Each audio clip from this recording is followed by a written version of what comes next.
ဒီနေ့တော့ခဏကိုမဆလာနဲ့မဟုတ်ပဲနဲ့တောက်ဆန်းပုံစံမျိုးလေးချက်စားပါမယ်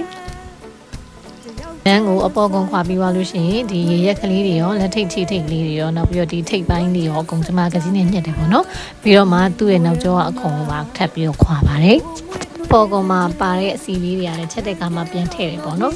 ။ဒီနောက်ကျောခွာတဲ့အခါမှာတော့အစီကဲလေးပြုတ်ထွက်မသွားအောင်လို့တော့ထိန်းပြီးတော့ခွာတယ်ပေါ့နော်။ရေတော့ပုံစံမျိုးချက်မှမလို့စီကိုအများကြီးမသုံးတာပါဘူး။ကျွတ်မြူချင်းထောင်းတာလေးတွေကိုစီတက်ပါမယ်။ဒါတော့ကျမစနွင်းထည့်တာနည်းများသွားတယ်ပေါ့နော်။စားစနွင်းနဲ့ရာကနန်းနေထည့်ပါမယ်။ပြီးွားရင်နဲ့ထည့်ပါမယ်။ငပိနဲ့ထည့်ပါမယ်။ပြီးတော့ရေလေးခန့်ကိုဆွဲပြီးတော့ချက်လိုက်ပါမယ်။ရင်တွေထည့်ထည့်ပြီးသွားလို့ရှိရင်တော့မကြီးအီလေးထည့်ပါမယ်။ရတာအတွက်ကိုငပြိုင်နဲ့ချုံမုတ်လေးနဲ့ထည့်ပါတယ်။ပြီးရင်တော့ပင်စိမ့်နဲ့ရှမ်းနံလေးအုပ်ပါတယ်။ရင်လေးစိမ့်ကိုတော့နောက်ဆုံးမှထည့်လိုက်ပါတယ်။ကလေးအတွက်ချိုးဖိထားတာမဟုတ်လို့ဒီမှာရင်လေးစိမ့်ကိုနောက်ဆုံးမှအုပ်တယ်ပေါ့နော်။စားကြောက်ပါဦးဗျာ။